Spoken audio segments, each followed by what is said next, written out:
दोस्तों चयन वेतनमान संबंधित मेरे दिमाग में बहुत सारे सवाल उठे तो उनका मैंने सवाल जवाब ढूंढना शुरू किया।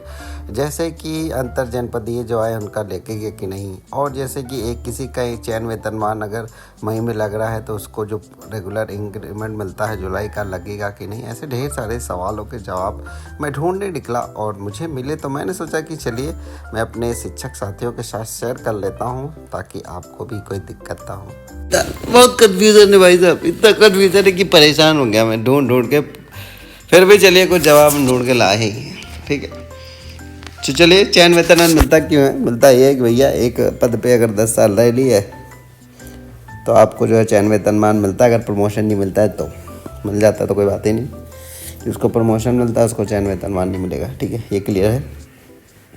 अंतर जनपदीय लेने पे भी जो है चयन वेतनमान कोई प्रभाव नहीं पड़ता, वो मिलता है, ठीक है, चाहे आप इस जनपद चाहे जिस जनपद में चयन वेतन मिलता है, ठीक है। तो चलिए आपको बताते हैं जो है कि सितंबर 2022 के आदेश, सचिव महोदय का आदेश क्या कहता है। चयन वेतन अपनी निर्धारित तिथि को मिलेगा, बता दिया, चाहे अंतर जनपदीय हो क्या हो तब भी इंक्रीमेंट अपने पूर्व निर्धारित समय जुलाई या जनवरी के अनुसार ही लगेगा, ठीक है। चयन वेतनमान चाहे जब लगे, हमें बड़ा कन्फ्यूज़न था कि चयन वेतनमान जैसे हमारा लग गया मई में, अब हम सोचे कि एक होता नहीं है नियम कि अगर आपका प्रमोशन हुआ या कुछ हुआ तो 6 महीने बाद अगला इंक्रीमेंट लगता था, गैप होना चाहिए। तो मुझे बहुत कन्फ्यूज़न था कि ऐसे जैसे मई में जैसे मेरा लगेगा तो जुलाई का इंक्रीमेंट मिलेगा कि नहीं मिलेगा, तो इसके बहुत कन्फ्यूज़न था, बहुत लोगों से पूछा। तो चलिए कुछ इंक्रीमेंट अपने पूर्व निर्धारित समय जनवरी या जुलाई के अनुसार लगेगा। चलिए आगे आपको बताते हैं।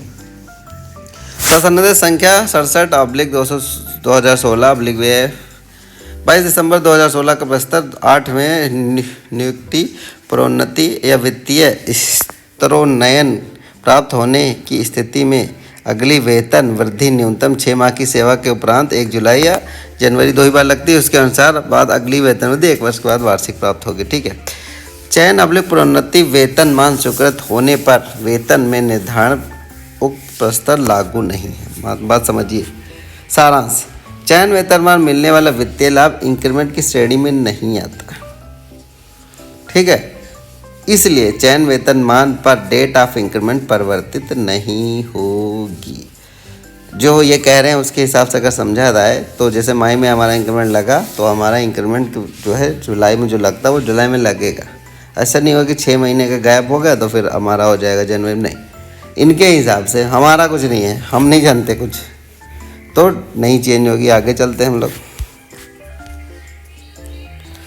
ठीक है। अगर मान लीजिए किसी का डिमोशन हो गया और उन्नति हो गया, उसको भी अगर 10 साल वो पद पे पूरा कर रहा है तो भैया उसका भी जो है चयन वेतनमान लगने वाला है। इस चीज़ को क्लियर कर लीजिए, ऐसा नहीं होगा उसका नहीं लगा।